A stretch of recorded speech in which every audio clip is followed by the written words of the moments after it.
On the morning of October 13, 1841, what Hartford's upper society would later call the most shocking wedding ceremony in Connecticut's history was witnessed by 23 guests.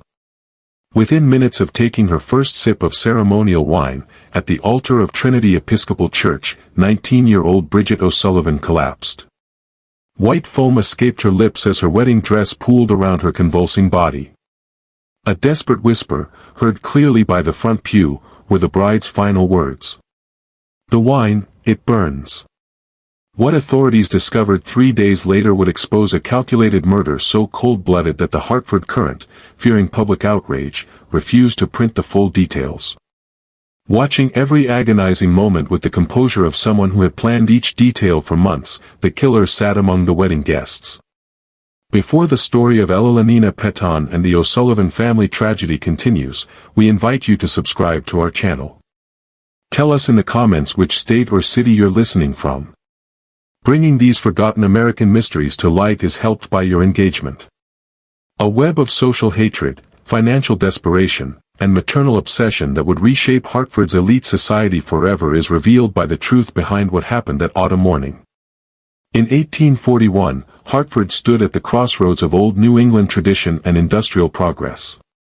Steamboats loaded with goods from New York were carried by the Connecticut River, while new factories sprouted along its banks, their smokestacks competing with church spires for dominance of the skyline. The city's population had swelled to nearly 13,000 souls, with Irish immigrants flooding in to work the mills and railroads that promised prosperity to anyone willing to labor from dawn to dusk. None commanded more respect among Hartford's established families than the Petons. From her federal-style mansion on Prospect Street, Elalina Peton, 48 years old and widowed for 6 years, ruled over one of the city's most prominent households. A symbol of everything the old Connecticut elite represented, stability, tradition, and unquestionable social superiority, was the 3-story brick home with its perfectly manicured gardens and wrought iron fencing. Wealth was not something Elalina had been born into. The daughter of a modestly successful Hartford merchant, she had married above her station when she wed Jonathan Peton in 1815. For her beauty and sharp intelligence rather than her pedigree, Jonathan, heir to a shipping fortune built during the War of 1812, had chosen Eleanor. Their marriage, a love match, had scandalized some members of Hartford society.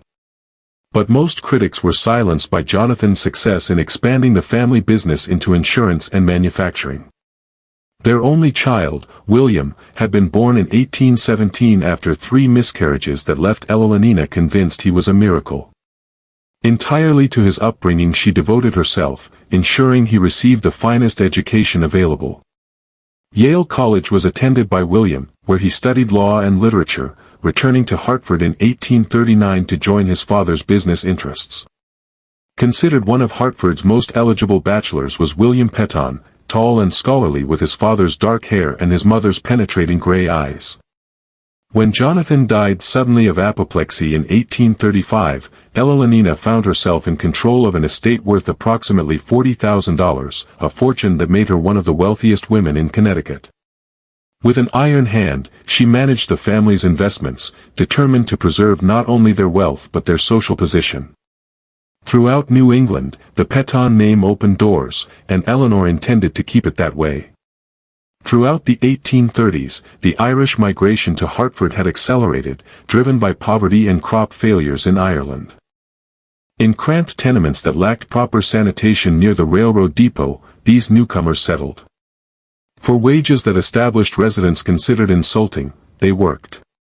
Yet their willingness to labor for so little drove down costs for factory owners and created resentment among American-born workers. With growing alarm, Elalina observed these changes.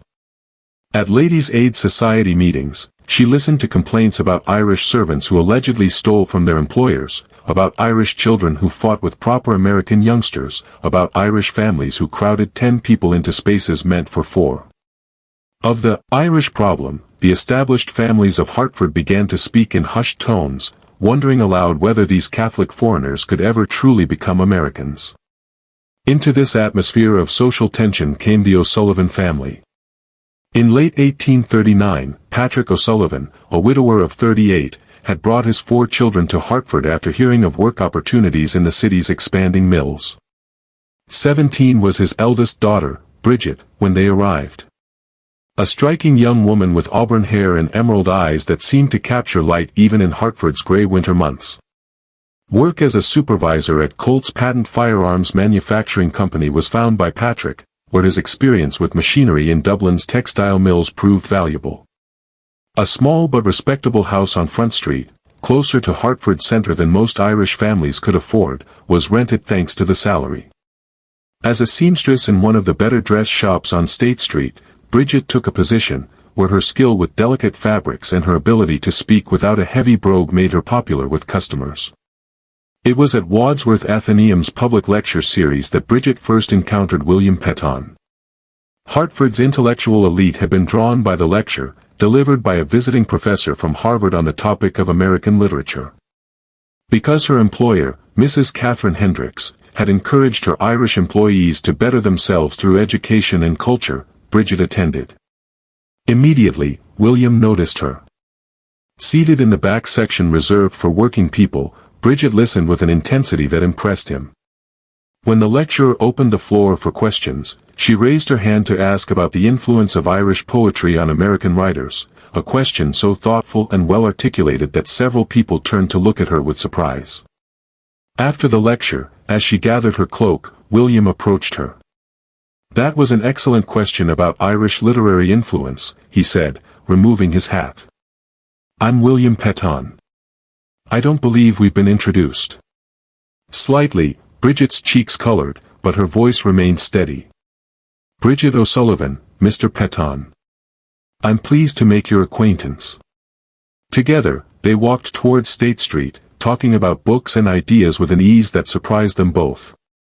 That despite her limited formal education, Bridget had read voraciously, everything from Shakespeare to contemporary American authors, was learned by William. From a kind priest in Dublin, she had borrowed books and continued reading whatever she could obtain in Hartford's lending libraries. When they reached the corner where their paths diverged, William hesitated. "Miss O'Sullivan, I wonder, would you care to attend next week's lecture? It's to be about American history, and I suspect you might find it interesting." Her entire face was transformed by Bridget's smile. "I would enjoy that very much, Mr. Petton." Quietly, carefully, their courtship began. The social implications of his interest in an Irish working girl were understood by William, but Bridget's intelligence and grace convinced him that such considerations were petty and unworthy. For walks along the Connecticut River, they met, attended lectures and cultural events, and discovered a compatibility that transcended their different backgrounds. For nearly 6 months, Elalina remained unaware of these developments. William had always been discreet about his personal affairs, and she assumed his frequent absences from home reflected his dedication to business matters or social obligations with young men of his own class. On a humid afternoon in July 1840, the revelation came. Elalina had decided to surprise William with a visit to his office at the Petton Building on State Street, bringing him cold lemonade and news of an invitation to the governor's summer reception. As she climbed the stairs to the second floor, from behind his office door, she heard voices. William's familiar baritone and a woman's voice she didn't recognize. "My mother will never accept this," William was saying. "But I don't care about her approval anymore, Bridget. I love you, and that's what matters." On the landing, Eleanor froze, her hand gripping the lemonade pitcher so tightly her knuckles went white. "Your family's position in society," the woman replied, her voice carrying a slight Irish accent that made Elalina's blood run cold. "I don't want to be the cause of trouble between you and your mother, William. She sacrificed so much for you." "You don't understand," William said firmly. "She's controlled every aspect of my life since father died, whom I should marry, where I should live, how I should spend my time. I'm 23 years old and I've never made a single important decision without her approval. That ends now." Against the wall, Elalina pressed herself, her heart pounding so hard she feared they might hear it through the door. "When will you tell her about us?" the woman asked. "Soon. Very soon. I want you to meet her properly as my intended bride. She'll see what I see in you. Your intelligence, your kindness, your strength. She'll have to accept that I've chosen the woman I want to spend my life with." The sound of a chair scraping across the floor sent Evelina fleeing down the stairs, abandoning the lemonade on the landing. In a state of near panic, she reached her carriage, ordering her driver to take her home immediately. During the brief ride to Prospect Street, her shock gave way to a rage so pure and consuming that she felt physically ill. An Irish girl. Her William, heir to the Petton fortune and name, was planning to marry an Irish immigrant. Everything she had worked for, everything she had sacrificed and schemed to preserve, would be destroyed by this nobody, who had probably seduced her innocent son with calculated charm. That evening, William came home for dinner, appearing more cheerful than he had in months. Carefully, Evelina watched him, noting the way he hummed under his breath while carving the roast, the satisfied smile that played at the corners of his mouth. She wanted to confront him immediately, to demand an explanation. But patience was something she had learned from her years of social maneuvering. Effectively, she needed information before she could act. "You seem in excellent spirits tonight, William," she said, keeping her voice light. "Do I? Well, I suppose I am.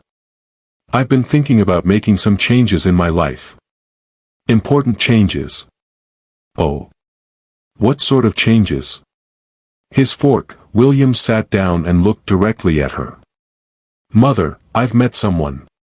A young woman of exceptional character and intelligence. I believe she might be the person I want to marry." Slightly, Evelina's hand trembled as she reached for her water glass. "How wonderful, dear. Anyone I know?" "No, but I'm eager for you to meet her. Her name is Bridget O'Sullivan and she's—" He paused as if gathering courage. "She's from Ireland originally. Her family came to Hartford 2 years ago." From Evelina's fingers, the water glass slipped, shattering against her plate. "Oh, how clumsy of me," she said, rising to ring for the servants. "You said O'Sullivan? An Irish family?" "Yes, her father works at Colt's factory, and she's employed at Mrs. Hendricks's dress shop." "Mother, I know what you're thinking, but—" "I'm not thinking anything, William," Eleanor interrupted, her voice carefully controlled. "I'm simply surprised. You've never mentioned this young woman before. I wanted to be certain of my feelings before discussing her with you, but I am certain now. I love her, Mother, and I intend to ask for her hand in marriage." The remainder of the evening, Evelina spent in her private sitting room, pacing the Persian carpet until she wore a visible path in the pattern. In her mind, William's words echoed. He loved this Irish girl, intended to marry her. Like physical blows, the implications struck her. An Irish immigrant would destroy William's social standing through marriage. Their doors would be closed to him by the best families in Hartford. The stigma of their mixed heritage would be carried by his children, neither fully accepted by the established elite nor welcomed by the Irish community that would see them as traitors to their origins. More immediately threatening was the financial risk. If William married this girl, Evelina would lose all influence over family affairs. Legal rights to the Petton fortune would be held by the Irish woman as his wife. She might convince William to support her extended family, to make donations to Catholic causes, to invest in schemes that benefited immigrants at the expense of established American interests. From merchant-class origins to the pinnacle of Hartford society, Evelina had not clawed her way only to watch an Irish peasant destroy everything she had built. She would not allow her family's wealth to be squandered on Catholic churches and Irish relatives. She would not see the Petton name dragged through the mud by association with foreign poverty and superstition. Over the following weeks, a careful investigation of the O'Sullivan family was conducted by Eleanor. She learned that Patrick O'Sullivan was considered a reliable worker but had been involved in labor discussions that some viewed as potentially subversive. Bridget was well regarded by her employer and customers, but several society matrons whispered about the impropriety of an Irish girl putting on airs above her station. That the O'Sullivans attended Mass at Holy Trinity Church, the Catholic institution that many Protestant Hartford residents viewed with suspicion and distrust, was also discovered by Evelina. Her with horror filled the thought of her grandchildren being raised as Catholics, owing allegiance to a foreign pope. As summer turned to autumn, William's relationship with Bridget deepened. To a few public events, he brought her, introducing her to his friends with obvious pride and affection. From a distance, Evelina watched as Hartford society reacted with polite surprise that quickly gave way to whispered speculation.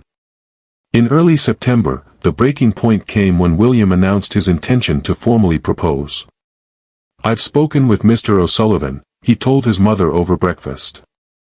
"He's given his permission for me to ask for Bridget's hand. I plan to propose this evening." With deliberate care, Evelina set down her coffee cup. "William, I must ask you to reconsider this decision." "Mother, please. Let me finish. I've said nothing about this association because I hoped it would run its natural course. But you're talking about marriage now, about permanent commitments that will affect not just your life, but the future of our family." William's jaw tightened. "What exactly are you saying?"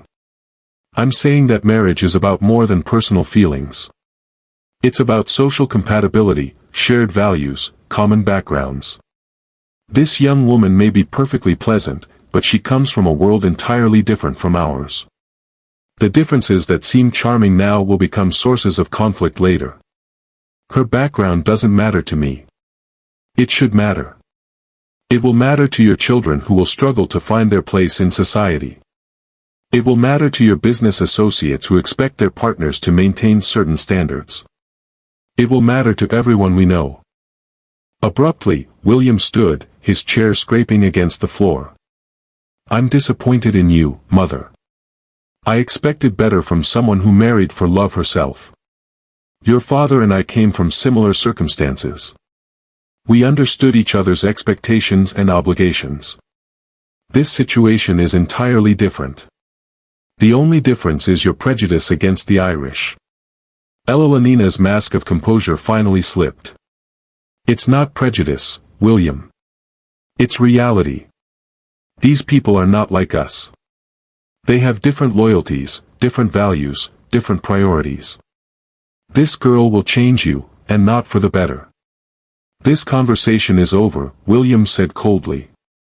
"I'm going to propose to Bridget tonight, with or without your blessing." After he left, for nearly an hour, Eleanor sat alone in the dining room, staring at her untouched breakfast. The die was cast. By arguments or threats, William would not be dissuaded. He was going to marry this Irish girl, and when he did, Evelina's control over the family fortune and legacy would end forever, unless she took action to prevent it. On September 15, 1840, the engagement of William Petton to Bridget O'Sullivan was announced in the Hartford Courant. More discussion than any social news in recent memory was generated by the brief notice placed in the society section. Throughout the city, at tea parties and gentlemen's clubs, people debated whether William had lost his senses or simply succumbed to Irish seduction. A facade of gracious acceptance was maintained by Evelina while privately seething. She attended social functions where well-meaning friends offered congratulations mixed with barely concealed sympathy. "How progressive of William," they would say, their voices carrying undertones of scandal. "I'm sure the girl is quite suitable." At a Ladies' Aid Society meeting, the worst moment came where Mrs. Harrison Fitzgerald, whose own Irish ancestry was conveniently forgotten by Hartford society, made a pointed comment about the importance of maintaining proper standards in marriage. "Of course, we must be charitable to these immigrant families," she said, glancing meaningfully at Eleanor, "but there are appropriate boundaries that shouldn't be crossed."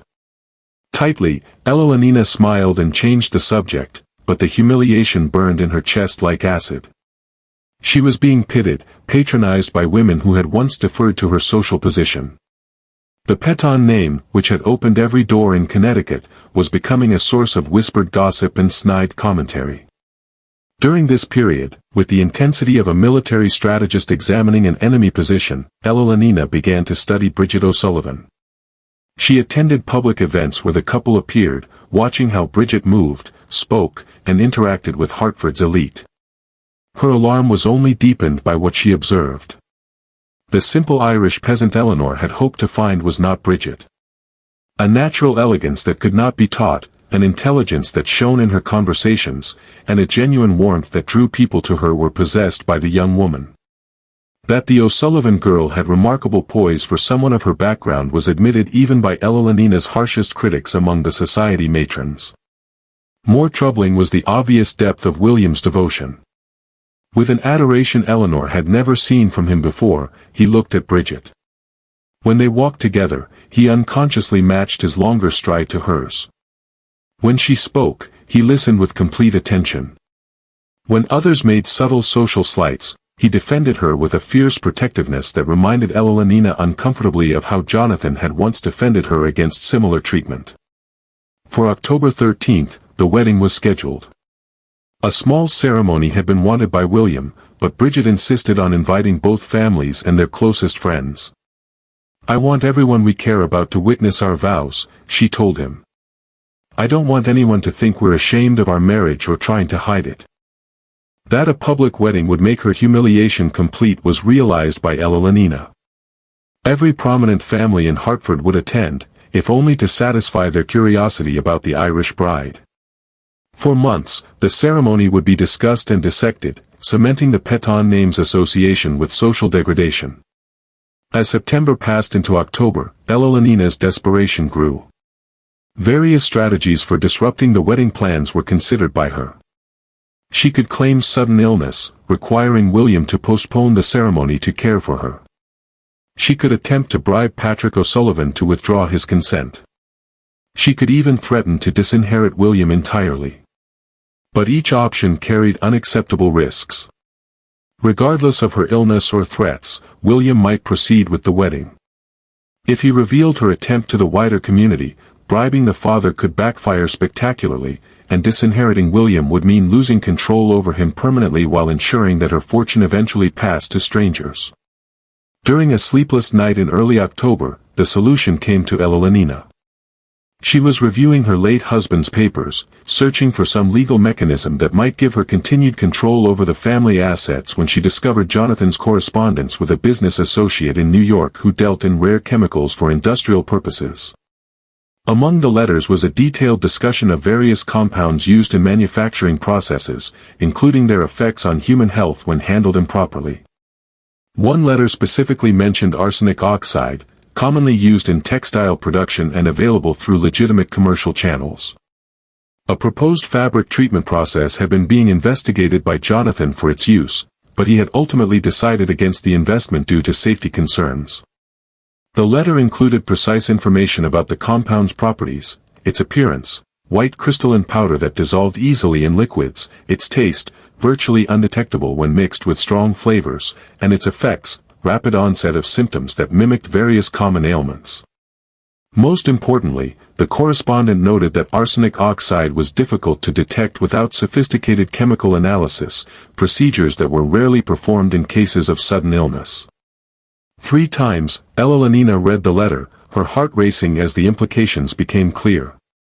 Here was a means of preventing William's marriage that would appear entirely natural, tragic, but unavoidable. A sudden illness striking the bride during the wedding ceremony would be shocking but not unprecedented. Young women sometimes succumb to the excitement and stress of their wedding day, especially those from lower social classes who might be overwhelmed by the grandeur of the occasion. With shocking clarity, the plan crystallized. Through her late husband's business contacts, Evelynina would need to obtain arsenic oxide, claiming she was continuing his investigation into industrial applications. She would need to find an opportunity to administer it during the wedding ceremony when all attention was focused on the bride and groom, and she would need to ensure that her own behavior appeared completely natural, that of a concerned mother-in-law witnessing a tragedy. On October 8, 5 days before the wedding, the offices of Hartwell Chemical Supply in New York City were visited by Evelynina. Early in the morning, she took the train, dressed in her most respectable traveling clothes and carrying Jonathan's business correspondence as credentials. A thin man with nervous hands and wire-rimmed spectacles, Mr. Hartwell remembered Jonathan favorably. A cautious businessman, he told Eleanor. always concerned about safety and proper procedures. "How may I assist you, Mrs. Peton?" That she was settling her late husband's affairs and wanted to complete his investigation into textile treatment processes was explained by Elenina.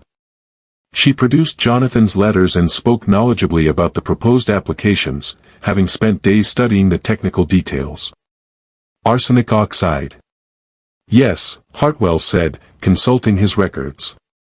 "Your husband was interested in its use for fabric preservation. Are you planning to proceed with the investment?" "I'm still evaluating the commercial potential," Elenina replied smoothly. "But I'd like to conduct some preliminary tests to better understand the compound's properties. Could you provide a small sample for experimental purposes?" Hartwell nodded and disappeared into his storeroom, returning with a glass vial containing perhaps 2 ounces of white powder. "This should be sufficient for your testing purposes. Please observe all safety precautions. The compound is highly toxic if ingested or inhaled." In cash, Elenina paid and carefully placed the vial in her reticule. During the train ride back to Hartford, she held her purse close to her body, acutely aware of its deadly contents. No guilt did she feel, only a grim satisfaction that she had taken decisive action to protect her family's future. In a blur of wedding preparations, the remaining days passed. Elenina's help in planning the reception had been engaged by Bridget, a gesture of goodwill that Elenina found simultaneously touching and infuriating. Through inclusive gestures and respectful attention, the young woman clearly hoped to win her future mother-in-law's approval. "I want you to feel that this is your celebration, too, Mrs. Peton," Bridget said as they reviewed the menu for the wedding breakfast. "William speaks of you with such love and respect. I hope that someday you might feel the same affection for me." Appropriately, Eleanor managed to smile and nod, all while calculating exactly how much arsenic oxide would be required to ensure a swift but apparently natural death. Too little might cause illness without achieving her goal, too much might create obvious symptoms that would raise suspicions. Based on Jonathan's correspondence and her own research in medical texts borrowed from Hartford's library, Elenina determined that approximately half a teaspoon of the powder dissolved in wine would be sufficient. Within minutes, the symptoms would begin and progress rapidly, mimicking the effects of extreme excitement or heart failure. On the morning of October 13th, with a clarity of purpose she had not felt in months, Elenina awoke before dawn. Dozens of times in her mind, every detail of the plan had been rehearsed. She knew exactly when and how she would act, and the knowledge filled her with grim determination. For 11 a.m. at Trinity Episcopal Church, the wedding ceremony was scheduled, followed by a reception at the Peton mansion. A responsibility that would give her complete access to the ceremonial wine that would be served to the bride and groom during the blessing was volunteering to oversee the refreshment preparations by Elenina. Carefully, she dressed in her finest dark blue silk gown, adding the pearl necklace Jonathan had given her on their own wedding day. A woman of dignified composure, every inch the respected Hartford matron attending her son's wedding, was shown by her reflection in the bedroom mirror. The deadly purpose that drove every measured movement would be suspected by no one looking at her. In a small silk sachet sewn into the inner pocket of her dress, the arsenic oxide was hidden. The night before, the powder had been carefully measured and prepared, ready to be dissolved in wine at the crucial moment. Dozens of times, Elenina had practiced the motion, ensuring she could empty the sachet's contents quickly and naturally while appearing to adjust the wine service. At 9 o'clock, Elenina arrived at Trinity Church to supervise the final preparations. With its soaring spire and stained glass windows, the Gothic Revival building had been decorated with autumn flowers and ribbons in shades of gold and burgundy. For elaborate decorations, Bridget's limited budget had not allowed, but the simple arrangements possessed an understated elegance that even Elenina grudgingly admired. With respectful warmth, Father Matthews, the elderly Episcopal priest who would officiate, greeted Elenina. "Mrs. Peton, how lovely to see you. I understand you've been instrumental in organizing today's celebration." "It's my pleasure, Father," Elenina replied smoothly. "This is such a joyous occasion for our family."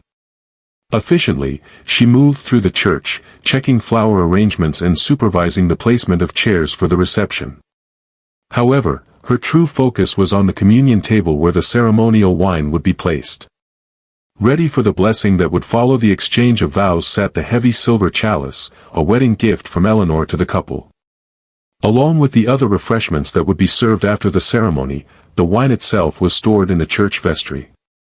Specifically, Elalina had requested that a bottle of their finest French vintage be opened for the occasion, explaining to Father Matthews that she wanted William and Bridget to begin their marriage with the best of everything. At 10:30, the first guests began arriving. Near the church entrance, Elalina positioned herself, greeting each arrival with perfect social grace. She watched Patrick O'Sullivan escort his 3 younger children to their seats, noting how the man had clearly spent considerable money on new clothes for the occasion. Afresh, his obvious pride in his daughter's marriage to a Peton stirred Elalina's anger. In elegant carriages, members of Hartford's elite arrived, their expressions carefully neutral as they took in the mix of social classes represented among the guests. Their subtle reactions were observed by Elalina, the way they nodded politely to the Irish families while maintaining careful distance. Exactly as expected, the social dynamics she had predicted were already playing out. At 10:45, William arrived accompanied by his friend Charles Whitman, who was serving as best man. A pang of genuine love was felt by Elalina as she watched her son adjust his cravat nervously and speak in low tones with Father Matthews about the ceremony's progression. Handsome and happy he looked, blissfully unaware that his mother was about to save him from the greatest mistake of his life. At precisely 11 o'clock, the church bells began to toll, and Bridget appeared at the rear of the nave. Despite herself, Eleanor's breath caught in her throat. Genuinely beautiful was the young woman, her auburn hair arranged in an elegant style that complemented the simple but perfectly fitted white gown she had sewn herself. A bouquet of white roses and baby's breath was carried by her, and her face glowed with happiness that seemed to illuminate the entire church. Proudly beside his daughter walked Patrick O'Sullivan, his hand resting gently on her arm. As they processed down the aisle, Eleanor noticed how many of the guests smiled involuntarily at the sight of the radiant bride. Even some of Hartford's most socially rigid matrons appeared touched by Bridget's obvious joy and dignity.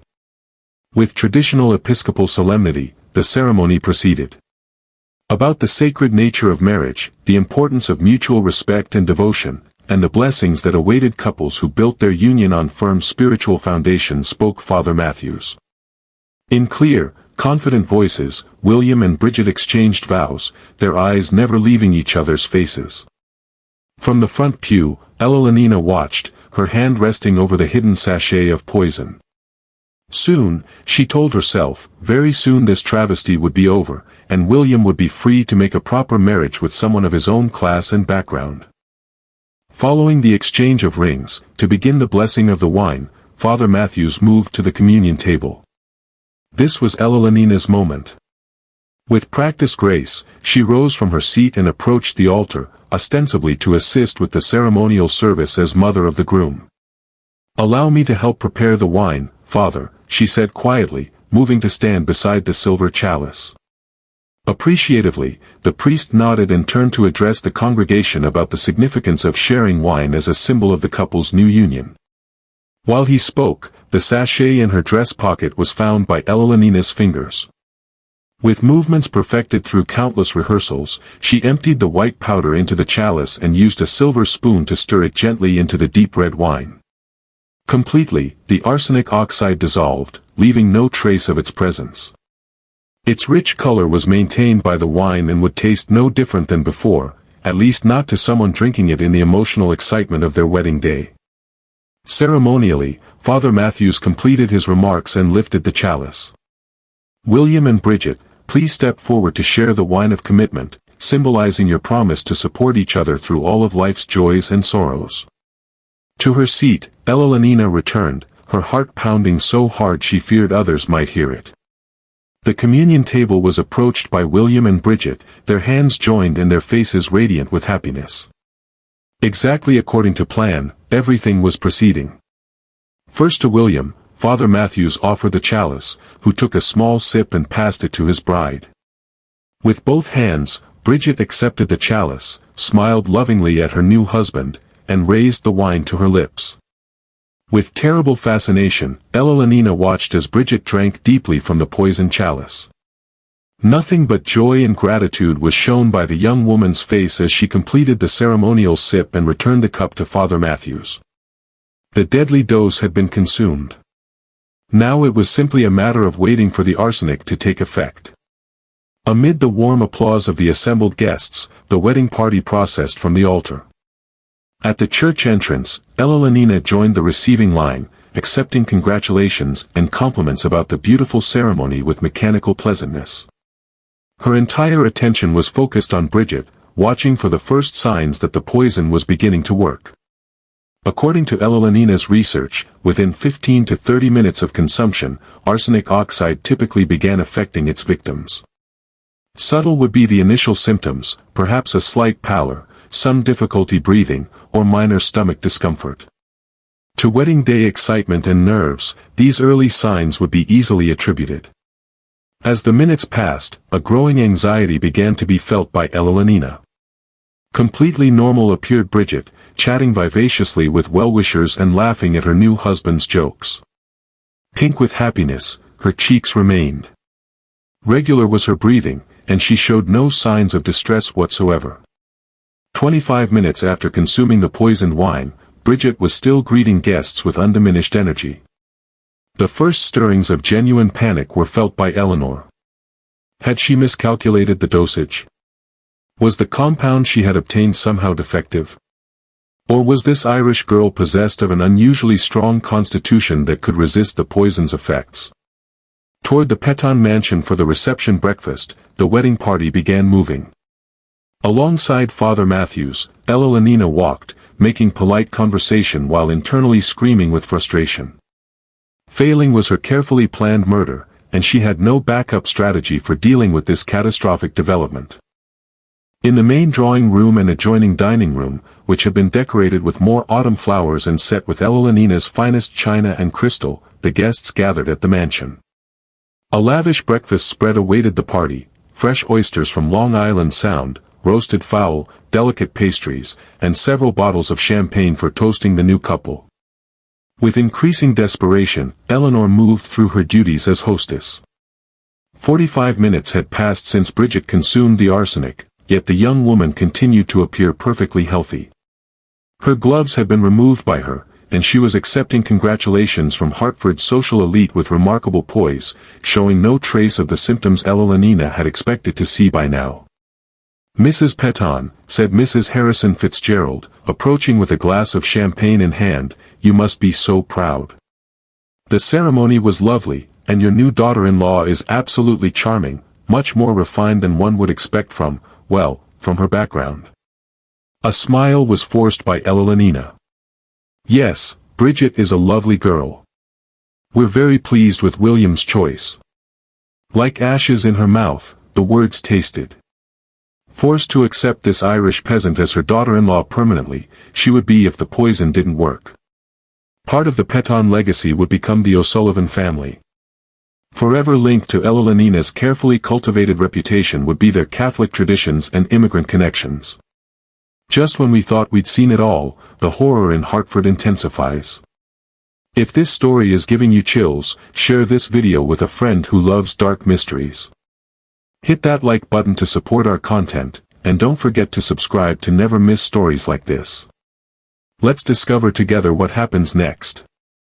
As the breakfast progressed, with obsessive intensity, Evelina found herself studying Bridget. From group to group with William, the young woman moved, accepting good wishes and engaging in animated conversations about their wedding trip to New York City. Normal appeared her appetite. With obvious enjoyment, she ate delicate portions of the food and drank 2 glasses of champagne without any apparent ill effects.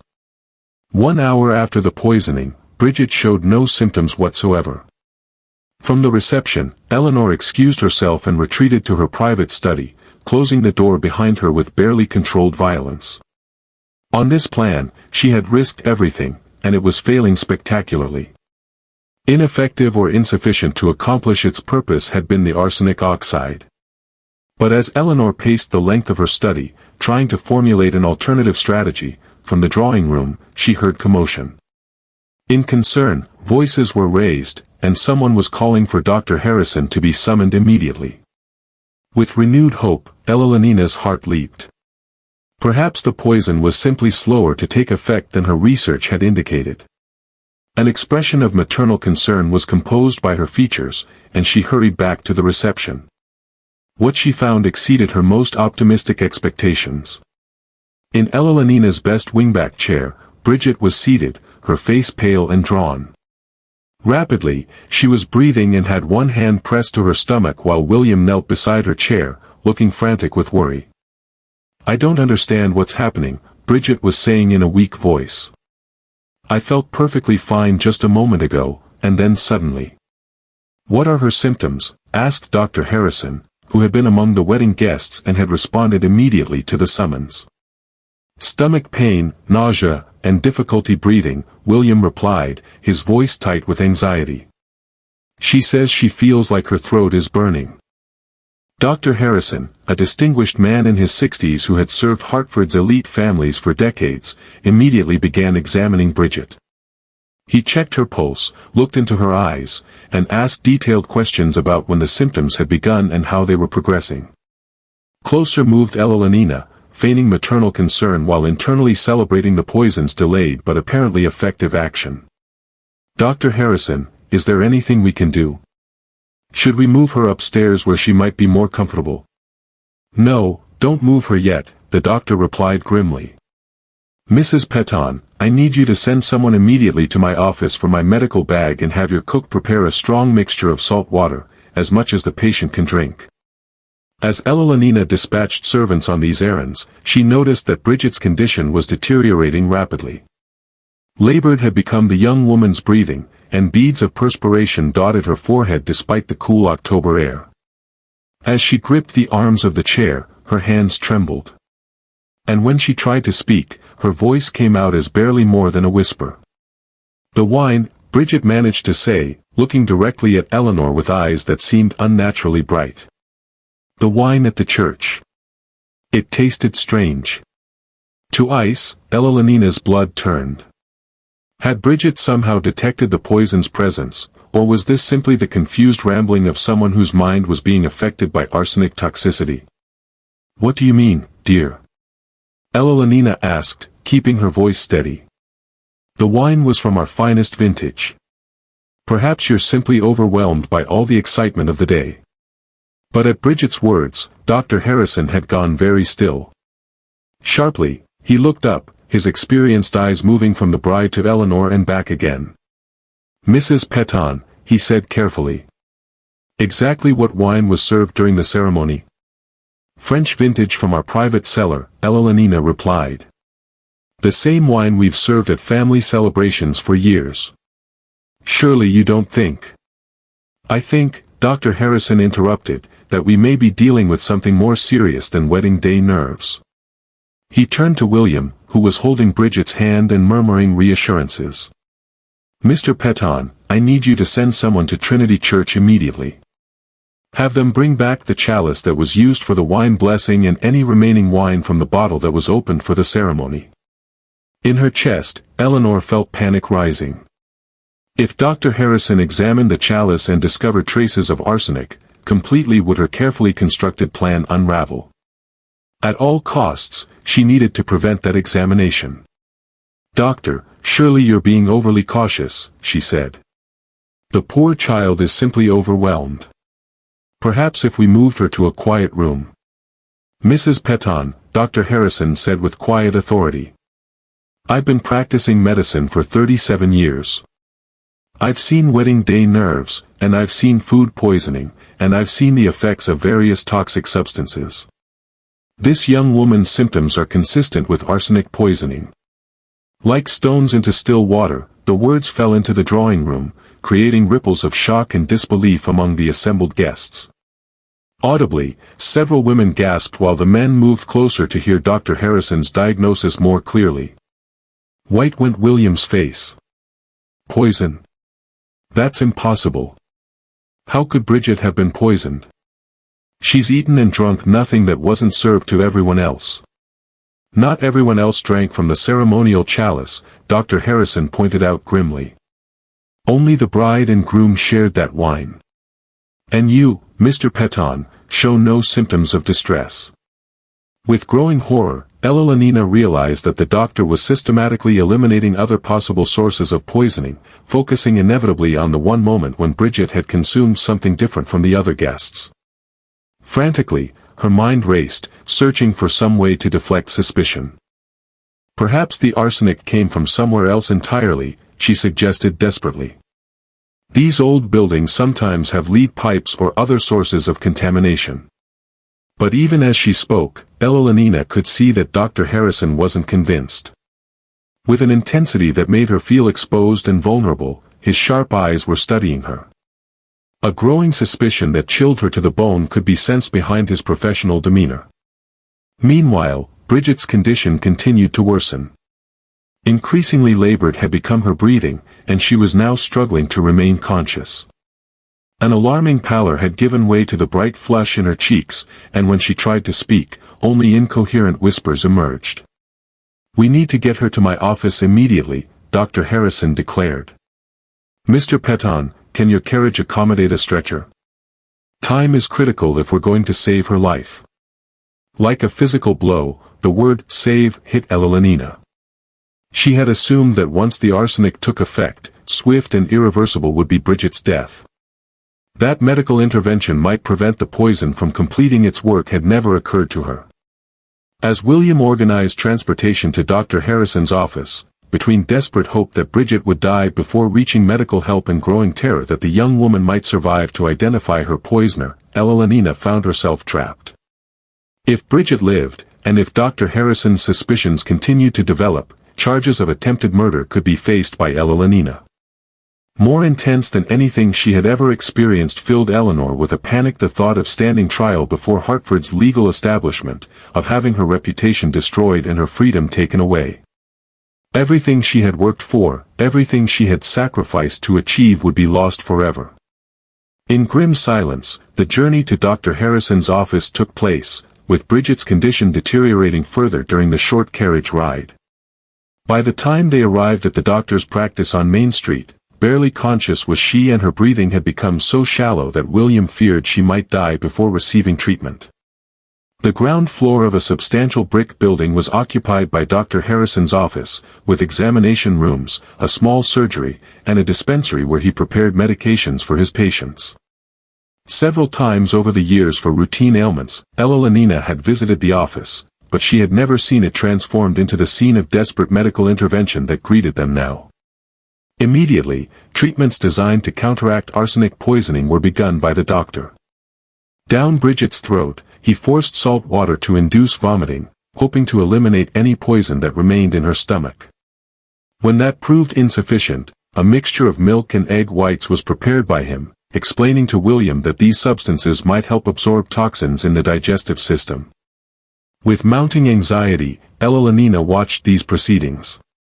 Each treatment that Dr. Harrison administered increased the possibility that Bridget might survive, and survival would mean exposure for Evelina.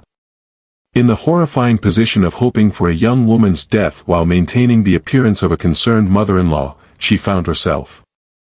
"Mr. Peton," Dr. Harrison said during a brief pause in his treatments. "I sent my assistant to Trinity Church to retrieve the ceremonial chalice. He should return shortly with evidence that will help us understand exactly how your wife was poisoned." Involuntarily at her sides, Evelina's hands clenched. Residual traces of arsenic that would confirm Dr. Harrison's diagnosis beyond any doubt would be contained in the chalice. Once he had physical proof of poisoning, one who had access to the wine and opportunity to administer the toxin, his investigation would naturally focus.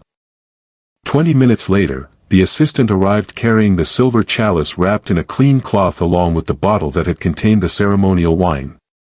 Carefully, Dr. Harrison examined both items, using chemical tests that Evelina had not known existed. "As I suspected," he announced grimly. "There are clear traces of arsenic compounds in this chalice, and the remaining wine shows similar contamination. This was not accidental poisoning. Someone deliberately added a substantial quantity of arsenic to the wine that was served to the bride. In shock, William stared at the doctor. "You're saying someone tried to murder my wife? But who would do such a thing? Bridget has no enemies in Hartford." Slowly around the room, Dr. Harrison's eyes moved, taking in the faces of everyone present. On Evelina, when his gaze settled, she felt as though he could see directly into her guilty soul. "The question," Dr. Harrison said carefully, "is who had access to the ceremonial wine between the time it was prepared and the time it was consumed." Calmly, Evelina forced herself to speak. "Surely any number of people could have tampered with the wine, church staff, members of the wedding party, even random individuals who might have entered the building." "Perhaps," Dr. Harrison replied. "But arsenic oxide is not a common substance. Obtaining it would require specialized knowledge and connections to chemical suppliers. This was not a crime of opportunity. It required careful planning and deliberate preparation."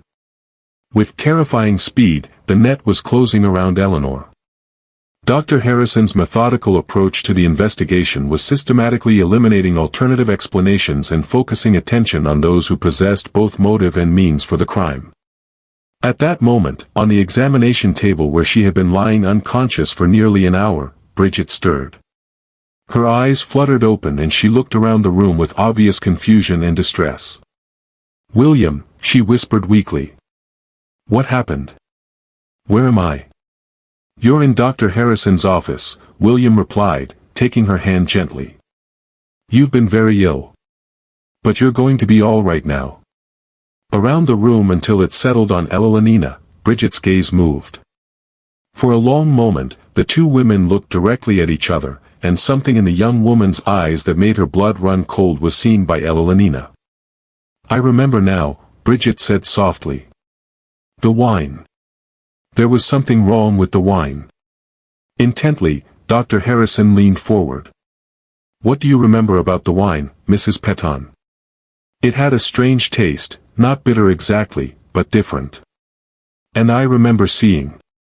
Bridget paused, her brow furrowing with the effort of recollection. "I remember seeing someone near the chalice during Father Matthews's blessing, someone who shouldn't have been there." Around her, Eleanor felt the walls of the room closing in. Returning was Bridget's memory, and with it would come the identification that would destroy Evelina's life forever. "Who did you see, dear?" Dr. Harrison asked gently. To Evelina again, Bridget's eyes moved, and this time there was no confusion in her gaze. "Mrs. Petton. I saw her stirring something into the wine while Father Matthews was speaking to the congregation." Like an explosion, the accusation fell into the room. In shock and disbelief, William stared at his mother while Dr. Harrison nodded grimly as if his suspicions had been confirmed. "Mother," William said in a voice barely above a whisper. "Tell me this isn't true. Tell me you didn't try to murder my wife." Away, Evelina felt the last vestiges of her carefully constructed facade crumbling. The game was over. The truth was out, and there was no longer any point in pretending innocence. "She would have destroyed everything," Evelina said quietly, her voice carrying a strange sense of relief at finally speaking the truth. "Your social position, the family reputation, our financial security, everything we've worked for would have been lost to an Irish immigrant who seduced you with her foreign charm." As if she had struck him, William stepped back from his mother. "You tried to kill the woman I love because of her ancestry. To save you from making the greatest mistake of your life, I tried," Evelina replied with growing defiance. "That girl will drag the Petton name through the mud of Irish politics and Catholic superstition. Your children would have been outcasts, neither accepted by proper society nor welcomed by the immigrant community that would see them as traitors. Those children would have been your grandchildren," William said, his voice breaking with emotion. "Half-Irish mongrels with divided loyalties and no place in respectable society, they would have been." Evelina snapped. "I would rather see the Petton line end entirely than watch it be polluted by foreign blood and alien traditions." With professional detachment, Dr. Harrison had been listening to this exchange, but now he stepped forward with quiet authority. Mrs. Petton, I'm afraid I have no choice but to notify the Hartford Constabulary about what has transpired here. You have confessed to attempted murder in the presence of multiple witnesses. Bitterly, Evelina laughed. Do you think the authorities will prosecute a respected Hartford matron for trying to protect her family from immigrant corruption? Half the men on the city council share my concerns about the Irish problem. Perhaps, Dr. Harrison replied. But they also understand that poisoning is a serious crime regardless of the perpetrator's social position. The law applies to everyone, Mrs. Petton, even wealthy widows who believe their prejudices justify attempted murder. On November 20, 1841, in Hartford Superior Court, the trial of Evelina Petton began. Throughout Connecticut and beyond, the case attracted unprecedented attention, with newspapers from Boston to New York following every detail of the proceedings. The public imagination was captured in ways that reflected the deep social tensions of the era by the spectacle of a prominent society matron accused of poisoning her son's Irish bride. With scrupulous attention to legal procedure, Judge Samuel Huntington, himself a member of Hartford's established elite, presided over the trial. Despite his personal acquaintance with Evelina and sympathy for her social concerns, the overwhelming evidence against her could not be ignored by him. By chemical analysis, Bridget's eyewitness identification, and Evelina's own confession in the doctor's office, Dr. Harrison's testimony regarding the arsenic poisoning was supported. By District Attorney Charles Morgan, the prosecution, led by, presented the case as a calculated attempt at murder motivated by social prejudice and financial greed. The defendant, Morgan told the jury, placed her own narrow concerns about social status above the life of an innocent young woman whose only crime was falling in love with the defendant's son. That she had acted under extreme emotional distress caused by her son's inappropriate marriage choice was argued by Evelina's defense attorney, Hartford's most prominent criminal lawyer. As a devoted mother driven to temporary insanity by the prospect of her family's social destruction, he attempted to portray Evelina. Completely, the strategy failed. The careful planning required to obtain arsenic oxide, the deliberate timing of the poisoning during the wedding ceremony, and Evelina's calculated behavior before and after the crime demonstrated premeditation that contradicted any claim of temporary insanity. Particularly damaging to Evelina's defense proved Bridget's testimony. Completely from the arsenic poisoning had recovered the young woman, and she spoke with quiet dignity about the events of her wedding day. A powerful impression on the jury was made by her obvious intelligence and refinement, undermining Evelina's characterization of her as an unsuitable immigrant.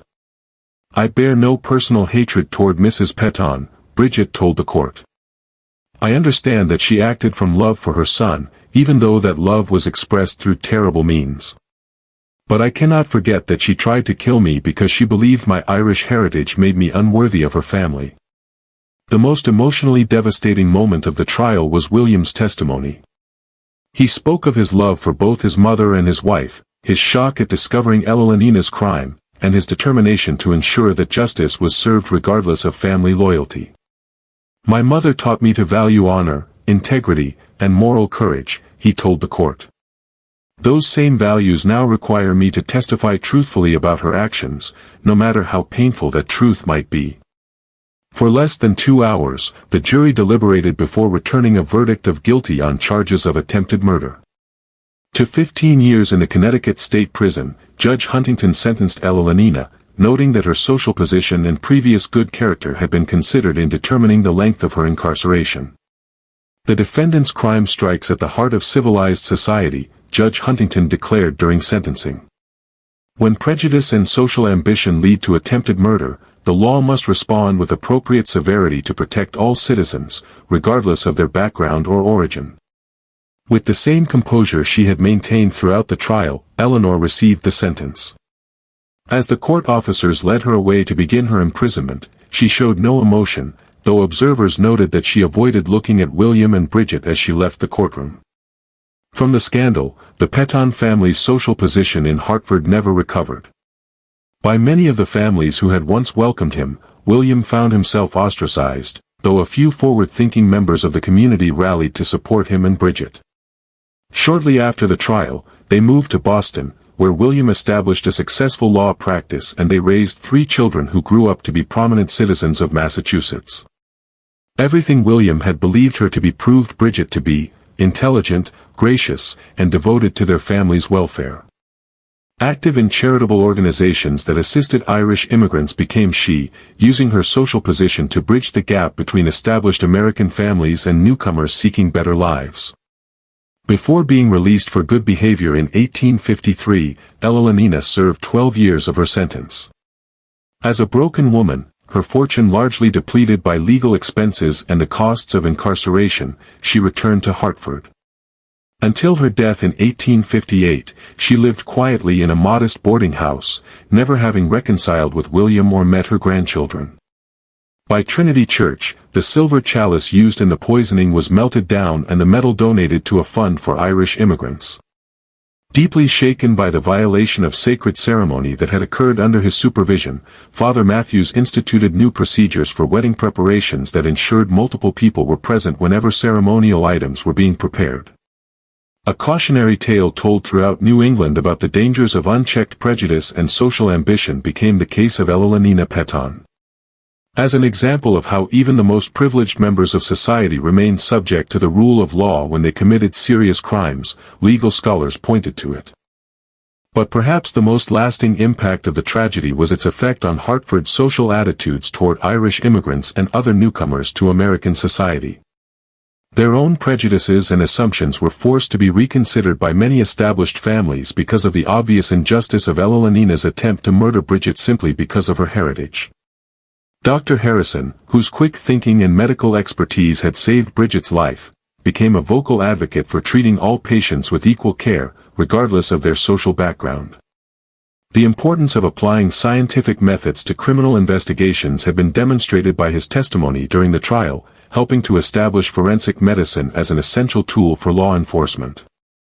For decades after the trial concluded, the poison chalice case, as newspapers dubbed it, remained a topic of discussion in Hartford. About the corrupting effects of hatred and prejudice, parents used Elalina's story to warn their children, while legal professionals studied the case as an example of how social tensions could lead to violent crime. In 1865, 24 years after the poisoning, for the first time since the trial, William Petton returned to Hartford. By Bridget and their 3 children, he was accompanied, coming to visit his father's grave and to show his family the city where he had grown up. By the obvious happiness and success of the couple whose marriage had nearly ended in murder were struck old residents who remembered the scandal. A matron of 43 with gray threading through her auburn hair, Bridget, now, stood beside her husband at Jonathan Petton's gravestone. Publicly about forgiving Elalina, she had never spoken, but those who watched her pray silently at the cemetery understood that she had found peace with the traumatic events of her wedding day. Extensively, the Hartford Courant, which had covered the original trial, published a brief notice of the family's visit. The ultimate irony of Elalina's crime was captured by the final paragraph of that article: the union that was nearly destroyed by poison has instead flourished into one of New England's most respected families, proving that love and character triumph over prejudice and hatred. How fear and prejudice can drive even respectable people to commit unthinkable acts is shown to us by this mystery, and how the courage to stand up for justice can overcome even the deepest social divisions. What do you think of this story? Do you believe that social tensions could still drive someone to such desperate measures today? Below, leave your comment and share your thoughts about Elalina's motivations and ultimate fate. If you enjoyed this tale and want more historical mysteries like this, subscribe, hit the notification bell, and share with someone who loves dark stories from America's past. In the next video, we'll see you, where we'll explore another forgotten chapter of our nation's hidden history.